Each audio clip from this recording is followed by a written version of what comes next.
Hi everyone, this is Jared, AC7WH, Backyard Ham Radio. And today I would like to feature my new antenna design.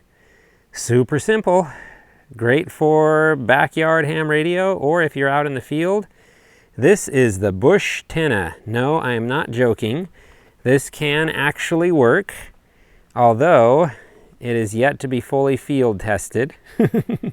So can work, take that word can loosely. However, I know there's lots of intelligent people out there right now who could make this work and improve on the design. But take a look at what this is doing here.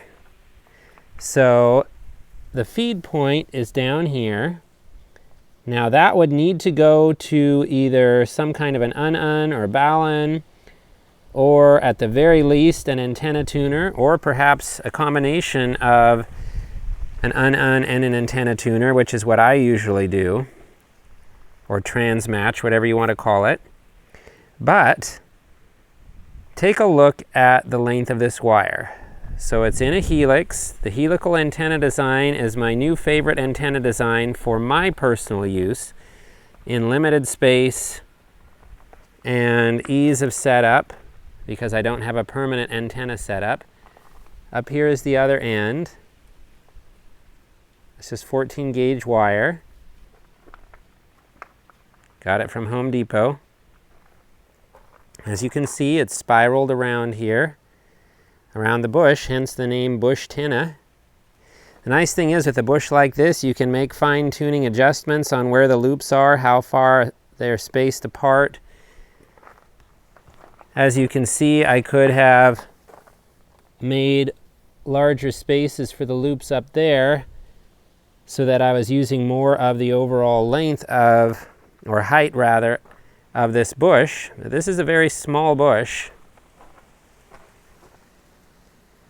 That right there is about at neck height or chin height for me, approximately. So a relatively small bush. Not very big around. You can see kind of the length of my arm here for the top portion of that bush. So again, feed point down here. And because this would function to a certain extent like a very shortened vertical, you would want to have at the very least some raised counterpoise wires, at least a few of those, or if you had them mounted directly on the ground, and this is very close to the ground anyhow, but if you had them mounted on the ground, the radial wires, you would want to have lots of those if possible. The more the better, generally speaking, up to a certain limit. But that is pretty common to any kind of vertical antenna, to either have a counterpoise or to have a radial system. So let's focus on the driven element. You'll see, of course, I don't have this hooked up to anything. Now, this is where it gets exciting, at least to me. This wire is trimmed to be a quarter wavelength on a certain band. What band do you think that is? If you said 6 meters, you're way off. 10 meters? Nope. 12 meters? Nope. Let's take a closer look.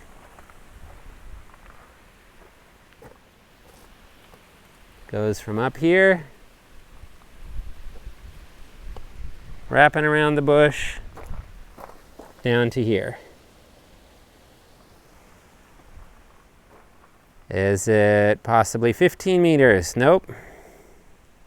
17 meters? Nope. If you said 160 meters, you'd be totally wrong. No, this is 20 meters, a quarter wavelength of wire on the 20 meter band, and all it's doing is wrapping around this bush just a few times, basically a partial wrap up at the top, ending at around the center point of the top of the bush, and then 1, 2, 3, 4 wraps, and then feeding down to the feed point of that driven element. That's it. So if this was fully straight, it would be a quarter wavelength on 20 meters. So you can imagine a 40 meter trimmed length at a quarter wavelength could easily wrap around this bush. Now, I'm not saying make some super tight coil. You might as well just use a spool of wire and make a dummy load out of it.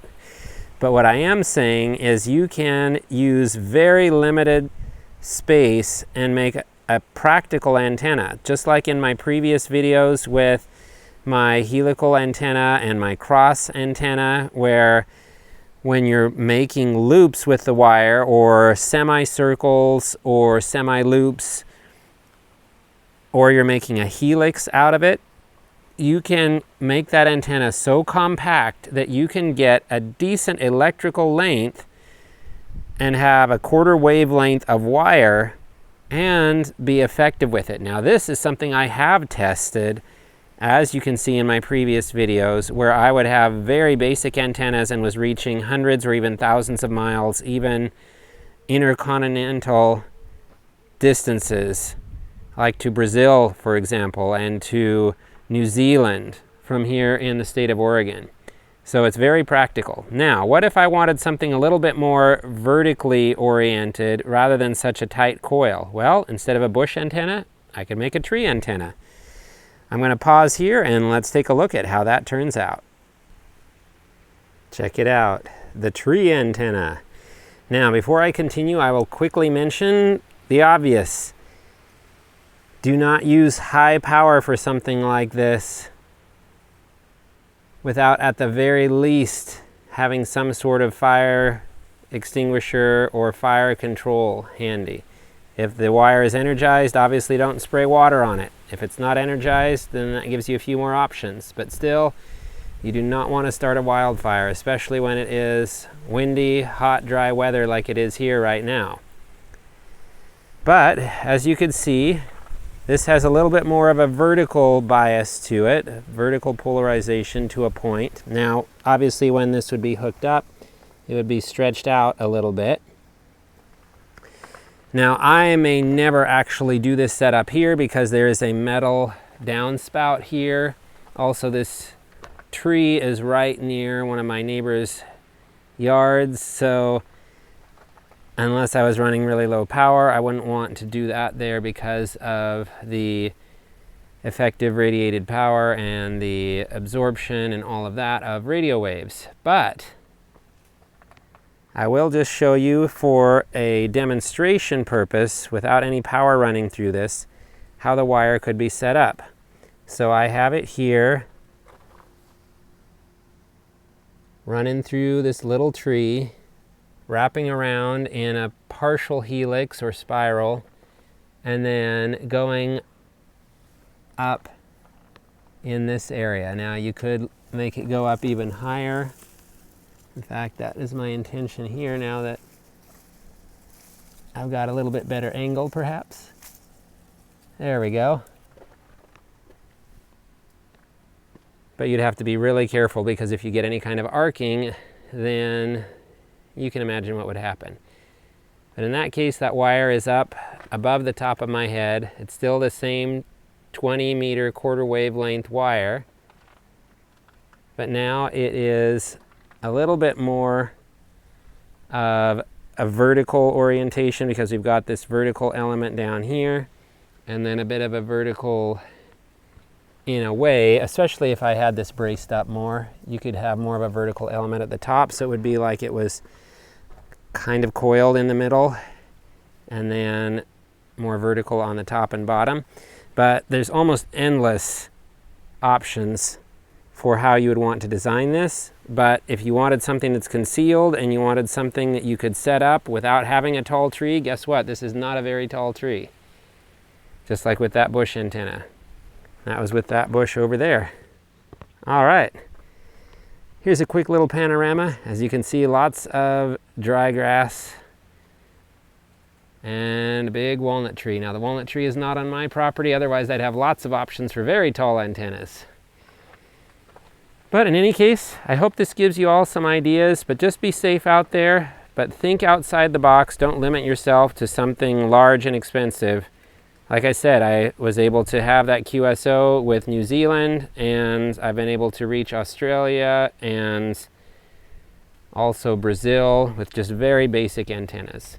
All right, everyone, this is Jared, AC7WH, Backyard Ham Radio 73.